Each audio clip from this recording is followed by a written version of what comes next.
आज की बात। स्वागत। 26 जनवरी 1950 को हमने गणतंत्र में प्रवेश किया। गणतंत्र दिवस की आप सबको बहुत बहुत बधाइयां।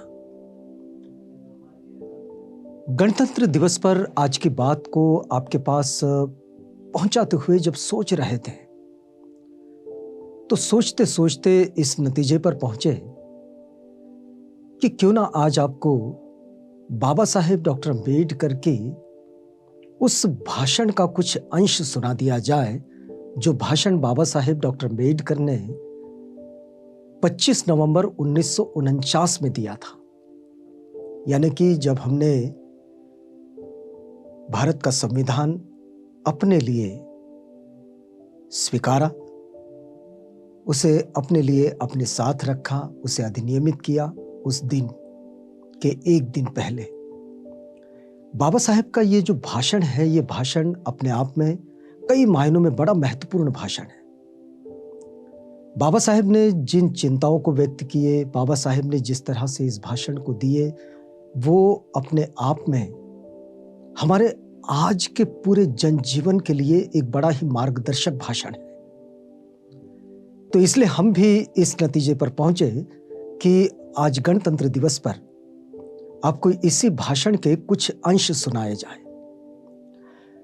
चूंकि हमारे पास ऐसी कोई व्यवस्था नहीं है कि बाबा साहेब का उस वक्त का कोई रिकॉर्डिंग आपको सुनाए, इसलिए बाबा साहेब का जो भाषण लिखित रूप में उपलब्ध है, उसी भाषण को हम आपको कुछ हिस्से उस भाषण के पढ़कर सुनाएंगे। देखिएगा, इस भाषण में बाबा साहेब ने बहुत सारी बातें कही।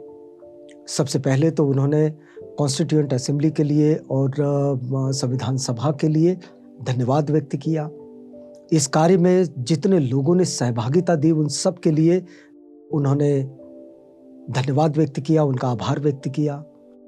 उन्होंने ये भी कहा कि अब हम जो एक नए भारत में प्रवेश कर रहे हैं, तो ये हम सब के लिए बेहद खुशी का दिन है और इसके लिए हम सब ने कुछ मत के साथ, कुछ चीजों के साथ कटिबद्ध भी होना चाहिए। तो इसी भाषण का एक मिला जुला रूप आपको बताते हैं। इसमें बाबा साहेब ने इस भाषण में केंद्र के अधिकार, राज्य के अधिकार, इस विषय पर भी अपना मत रखा है। संविधान के हवाले से इस बात को समझाने की कोशिश की है। अमेरिका के जो प्रसिद्ध कूटनीतिज्ञ रहे हैं जेफरसन, उनकी बात को भी वे संविधान पर क्या कहते हैं, ये भी उन्होंने अपने भाषण में कही बात। लेकिन हम बाबा साहेब की इस भाषण के उस अंश को लेना चाहते हैं जहां बाबा साहेब कहते हैं कि ये सब कुछ कह देने के बाद मैं यही अपने भाषण को खत्म कर देता, लेकिन मेरा मन इसके लिए नहीं मान रहा है। और वे कहते हैं कि मेरा मन देश के भविष्य को लेकर इतना चिंतित है कि इस बारे में मेरी राय व्यक्त करना मुझे बड़ा जरूरी लग रहा है। और फिर बाबा साहेब कहते हैं कि उन्हीं के शब्दों में 26 जनवरी 1950 के दिन भारत एक आजाद देश बनेगा, लेकिन फिर उस आजादी का क्या होगा? बाबा साहेब चिंता व्यक्त करते हैं। फिर वे एक और सवाल वहां पर खड़ा करते हैं और वे कहते हैं कि भारत अपनी आजादी को बरकरार रखेगा या फिर उसे गंवा देगा। ये बाबा साहेब की चिंता है। इस भाषण में वे आगे बढ़ते हैं। वे कहते हैं कि भूतकाल में भी भारत ने केवल अपनी आजादी गंवाई थी, ऐसी बात नहीं है। देश के ही कुछ विश्वासघात करने वाले और बेईमान लोगों के कारण भारत ने अपनी आजादी गंवाई थी और इस वास्तविकता से मुझे बेहद बेचैनी होती है। फिर बाबा साहेब इसमें आगे कहते हैं कि किस तरह सिंध प्रांत पर जो हमला हुआ, उसमें भारतीय राजाओं की और अधिकारियों की कैसी भूमिका रही। फिर उन्होंने मोहम्मद गोरी के आक्रमण के समय राजा जयचंद की कैसे भूमिका रही। इन सब चीजों को उन्होंने इसमें कहा और 1857 तक ये बात बाबा साहेब ने बड़े विस्तार से कही है। उसके आगे बाबा साहेब एक बड़ी महत्वपूर्ण बात कहते हैं और वे एक सवाल पूछते हैं कि क्या एक बार फिर इतिहास दोहराया जाएगा। वे पूछते हैं कि इस ख्याल से मेरा मन जो है वो चिंताग्रस्त हुआ जाता है। जाति और संप्रदायों के रूप में अपने पुराने दुश्मनों के साथ भिन्न और परस्पर विरोधी विचार प्रणाली वाले राजनीतिक दलों की भी अब भरमार होने वाली है। फिर एक बार कहता हूं, बाबा साहेब कहते हैं कि जातियों और संप्रदायों के रूप में अपने पुराने दुश्मनों के साथ भिन्न और परस्पर विरोधी विचार प्रणाली वाले राजनीतिक दलों की भी भरमार होने वाली है और इस वास्तविकता के बारे में सोचकर मैं अधिक चिंताग्रस्त होता हूं। फिर वे आगे कहते हैं, मैं नहीं जानता कि भारत के लोग अपनी सिद्धांत से देश को श्रेष्ठ स्तर पर रखेंगे, देखेंगे अथवा अपने सिद्धांत को देश से बढ़कर मानेंगे। ये उनकी चिंता है।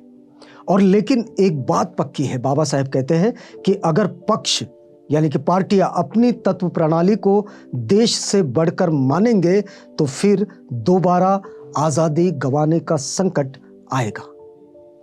इसके आगे वे कहते हैं कि इस बार आजादी गंवा बैठे तो वह हमेशा के लिए हाथ से चली जाएगी और इस संभावना के खिलाफ लड़ने के लिए हम सबको कटिबद्ध होना है। आज जब 26 जनवरी गणतंत्र दिवस हम मना रहे हैं तो बाबा साहेब की इस चिंता को हमने अपने सामने रखना बेहद जरूरी है। बाबा साहेब आगे कहते हैं कि 26 जनवरी 1950 को हमारा देश एक जनतांत्रिक देश बनेगा, अर्थात उस दिन भारत में ऐसी सरकार बनेगी जो लोगों के द्वारा बनाई जाएगी, लोगों की होगी, लोगों के लिए काम करेगी। और तभी मेरे मन में ये ख्याल भी आता है कि इस जनतांत्रिक संविधान का क्या होगा। जो संविधान वे सौंप रहे हैं उसका क्या होगा, उसे महफूज रखने के लिए देश समर्थ रहेगा या एक बार फिर वही चिंता वे व्यक्त करते हैं कि क्या फिर वो अपनी आजादी को गंवा बैठेगा। तो मेरे मन में आने वाला ये दूसरा ख्याल भी पहले ख्याल की तरह ही मुझे चिंता में डाल देता है। बाबा साहेब की जो चिंता है, फिर वे कहते हैं कि जनतंत्र क्या होता है। ये भारत को पता नहीं था, ऐसी बात नहीं है। किसी जमाने में भारत में गणराज्यों की भरमार थी। अगर कहीं नौकरशाही थी तो चुनी हुई या सीमित हुआ करती थी, वे कभी भी आबाद नहीं थी। भारत की संसद अथवा संसदीय प्रणाली के बारे में पता नहीं था, ऐसी बात नहीं है। बौद्ध भिक्षुओं के संघ के अध्ययन से यह स्पष्ट पता चलता है कि उस वक्त न केवल संसद थी बल्कि संघ भी कुछ और नहीं, संसद ही थे। आधुनिक युग में परिचित संसदीय कार्यप्रणाली के सभी नियम संघ को पता थे और वे उनका पालन करते थे। उनके पास बैठने की व्यवस्था, विधेयक प्रस्तुत करने के नियम, प्रस्ताव, कामकाज के लिए जरूरी न्यूनतम सदस्य संख्या, दल के नेता द्वारा आदेश देना, मतों की गिनती, मत पत्रिका के द्वारा मतदान करना, कटौती की सूचना, नियम से काम करना, न्याय व्यवस्था आदि सब के बारे में उनके पास बहुत नियम थे। और संसद के काम के ये नियम बुद्ध द्वारा संघ की सभाओं के लिए प्रयोग में लाए जाते थे।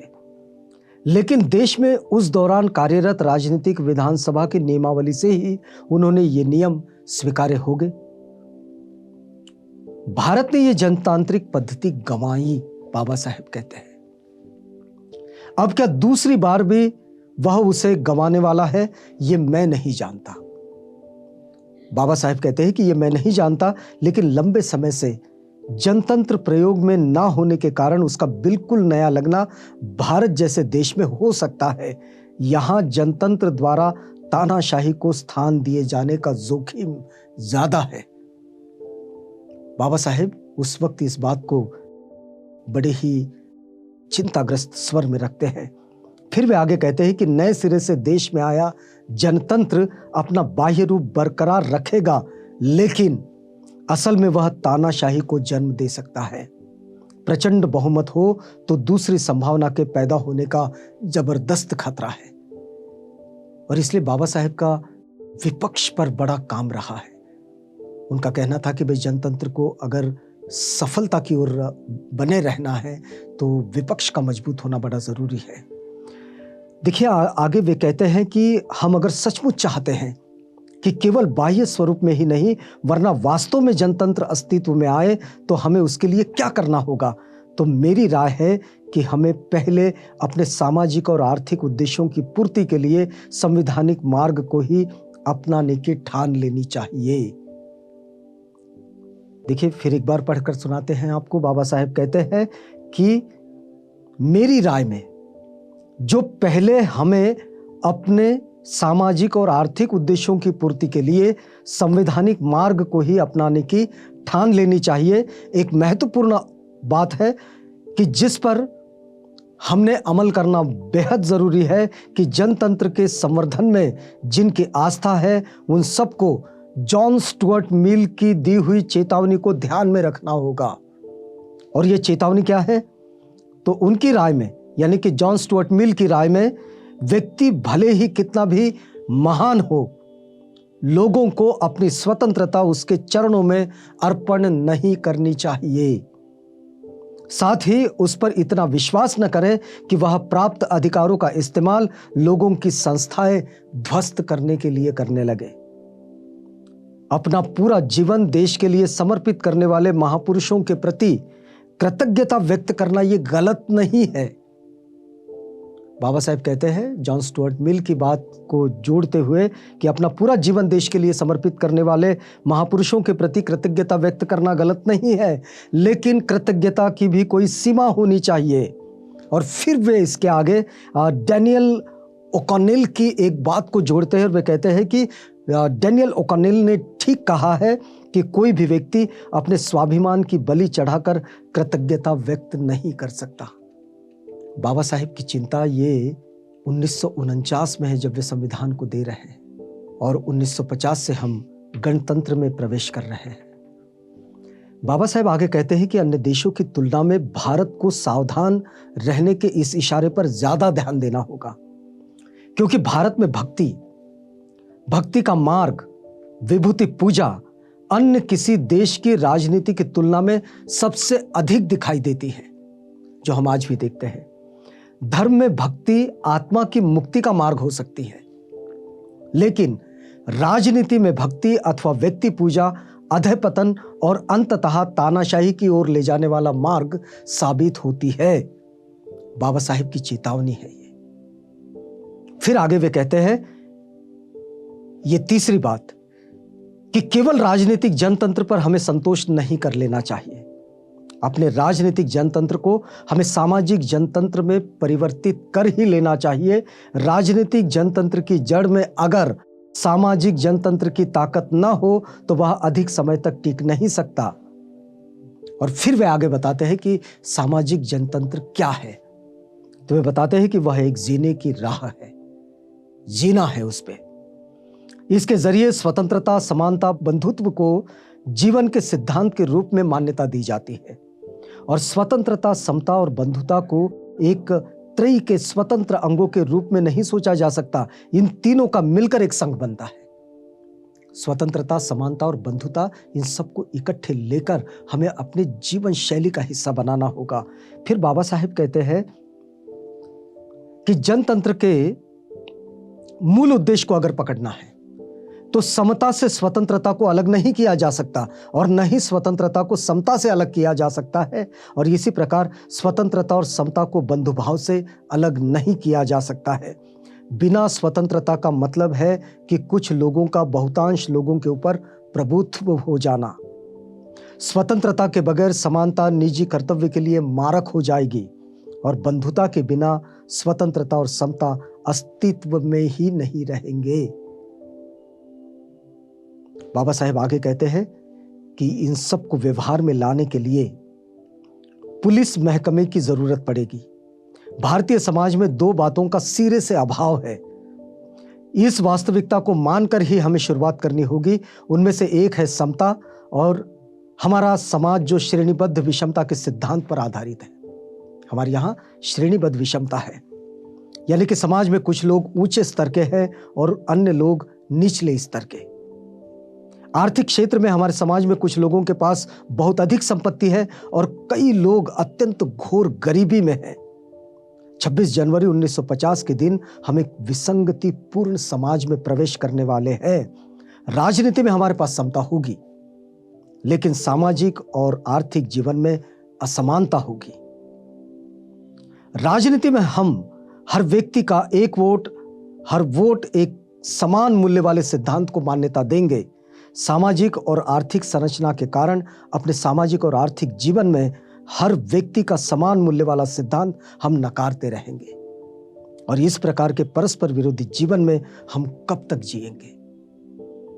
बाबा साहेब का यह सवाल है कि ये जो परस्पर विरोधी जीवन है, जहां बहुत सारे लोग अभावग्रस्त हैं और कुछ लोगों के पास संपन्नता है, ऐसी स्थिति में हम कब तक जिएंगे?